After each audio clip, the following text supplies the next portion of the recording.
Hello， 大家好，我是堂主啊。仰望 U9 终于出车载视频了啊！我们现在先废话不多说，我来给这个视频先来做一个解说。千呼万唤，终于，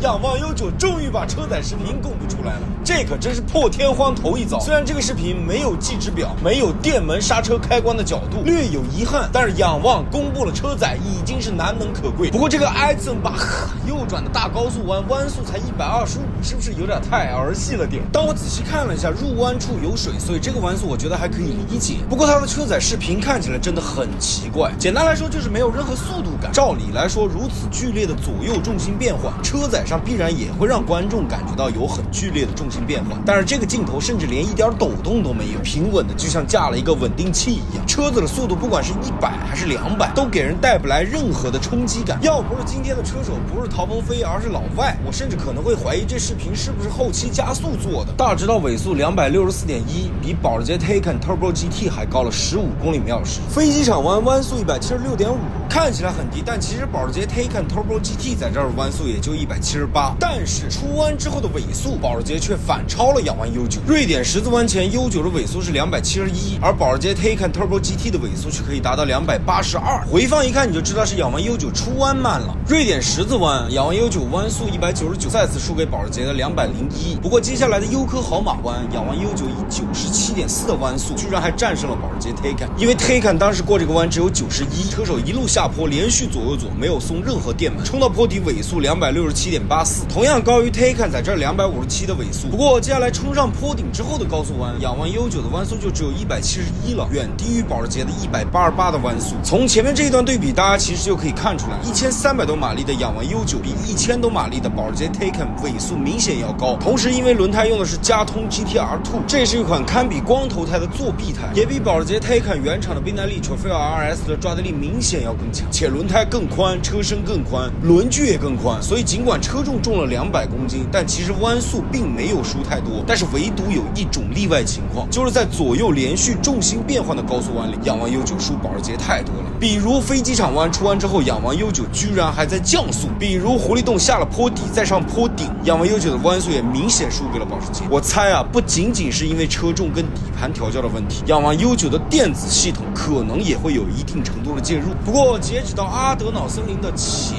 面1/3这一段，仰望 U9 如果不是因为在埃森巴赫那段遇上了雨地输了3秒，那么在前面这一节呢，俩车的圈速基本上是能打成平手的。当然了，这也是因为截止到阿德瑙森林之前的这一段呢，直线太多了，仰望 U9 能在这一段充分的发挥它的动力优势。截止到前方的小镇桥，我粗略算了一下，仰望 U9 输给保时捷 Taycan 大概一共4秒，也就是说从阿德瑙森林到小镇桥这一段，仰望 U9 一共只输了1秒。这一段的几乎每一个弯角跟弯速我都有仔细比对过，差别真的很小。总体来说，仰望 U9 是在均匀的输，并不是那种崩盘式的溃败。前方马上经过劳达湾，仰望 U9 经过这儿的姿态稍显狼狈，不过车手脚下的功夫非常细腻，一脚循迹刹车将车带进弯里，弯速104。保时捷 Taycan Turbo GT 在这儿弯速才96。接下来就是一路向左的高速大直道，照理来说是马力更大的仰望 U9 追回秒差的绝佳时机，但是大家看左下角的速度表，仰望 U9 在这一段起码要松油2-3次，而保时捷在这一段开全油的时间比它长得多得多。这种大直道中途但凡松一点点油，整个大直道的尾速就全废了。所以仰望 U9 在这一段不但没有追回秒差，反而还被迅速带开了1秒。这儿仰望 U9 只能230的速度进，但保时捷 Taycan 可以一路250多直接带到勇气之湾。所以虽然仰望 U9 勇气之湾弯速是173，好像没比保时捷176的弯速输太多，但是在勇气之湾前的超高速弯才是输的最多的地方。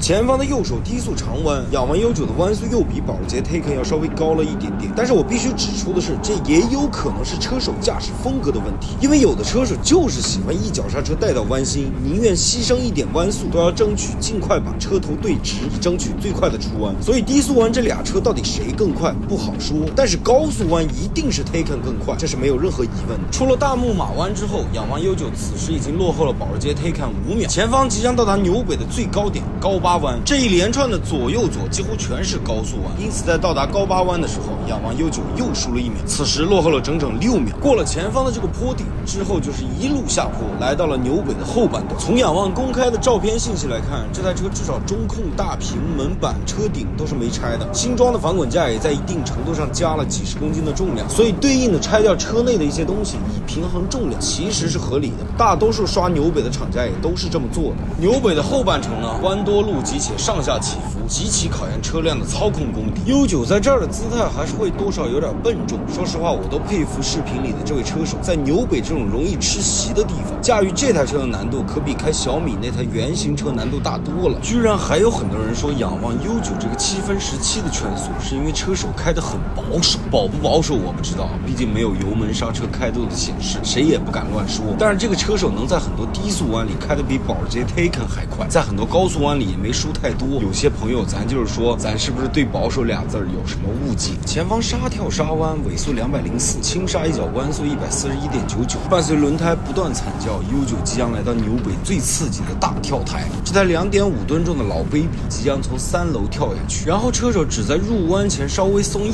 点点电门，随后以200多的弯速连续过这几个左右左的超级高速弯。居然有朋友管这种驾驶叫做保守，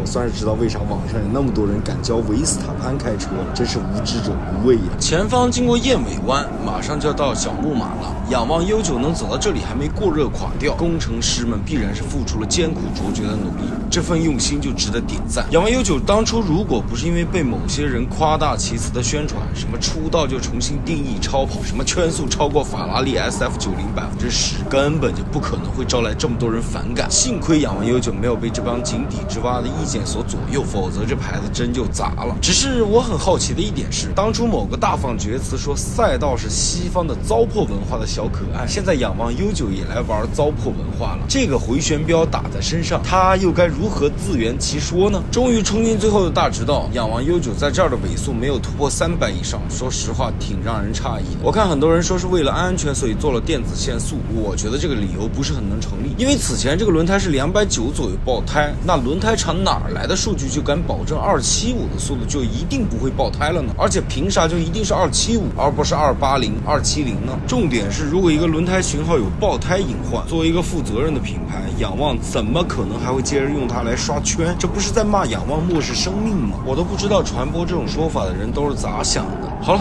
最终冲线7分17秒9。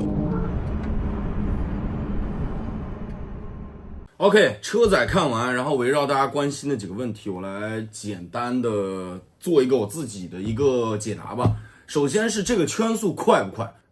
我认为不快。首先，因为它是一台超跑，那你就应该按照超跑的标准去看待它的圈速。那如果你按照超跑的标准去看待它的圈速的话，那它这个圈速确实不算快。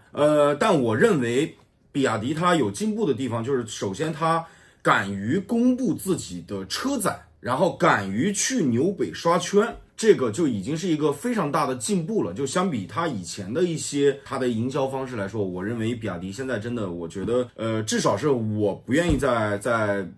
调侃揶揄它了。我觉得它走在了去纽北刷圈的路上，我就觉得它至少是走在了一个进步的路上，而且它这个成绩以后还可以再接着刷新的嘛，所以哪怕现在不快，我也觉得值得 respect 吧。另外就是比亚迪他自己也说，他这个只是一个阶段性的成绩嘛。那所谓阶段性的成绩，就是他自己也觉得这个成绩可能并没有做到他自己满意的一个地步，所以这个成绩从客观的角度来说，它肯定是不算快的。只是作为一个中国品牌，然后比亚迪他自己声称他这个车是一个量产车的状态。那我觉得如果是按这个标准来说的话，第一次去纽北，我觉得做到这个成绩，我觉得还算能说得过去吧。然后第二点就是这一圈受影响的因素多不多？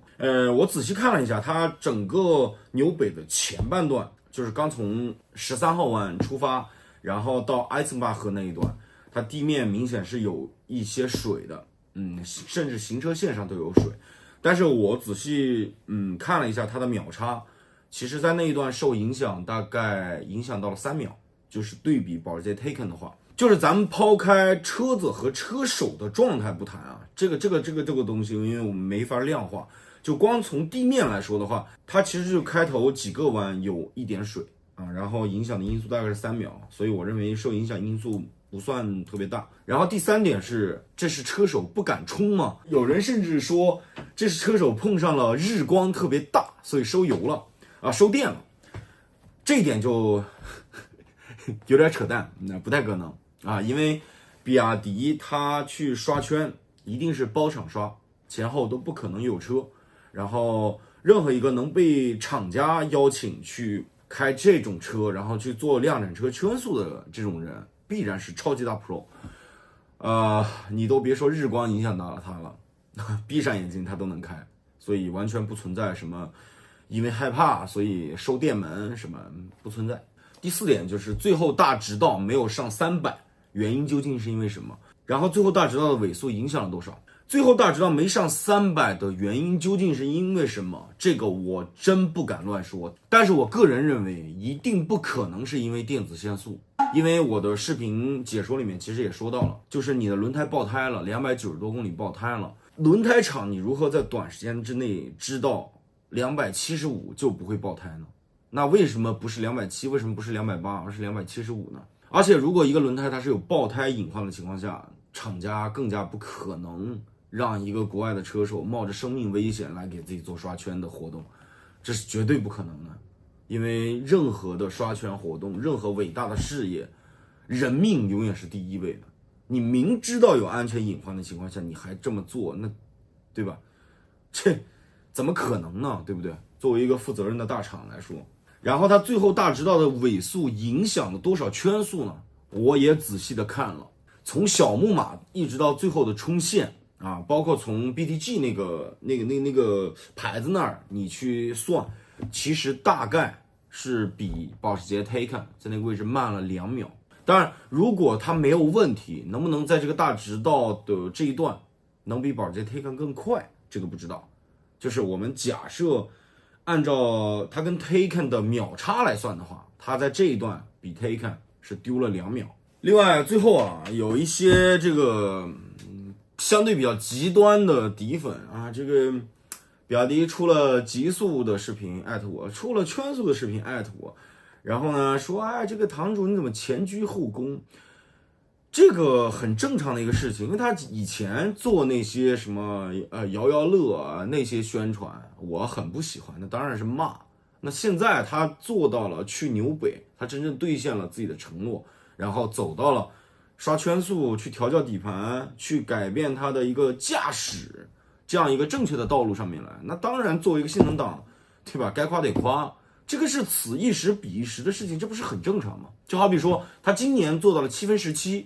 我认为不快，那他明年做到了6分57，那我说他快，那你能说我这个前后态度不一样吗？那废话，那他的做法也不一样了，那我当然前后的态度不一样了，这不是一个很正常的事情吗？我觉得好搞笑行了，不跟这些特别极端的这个极个别的这些所谓的底粉做这种无谓的口舌之争了。那我觉得至少我看到了仰望 U9 它公布了这个车载，我真的非常开心。那希望明年仰望 U9 还能有机会继续去刷新自己的这个成绩，好吧？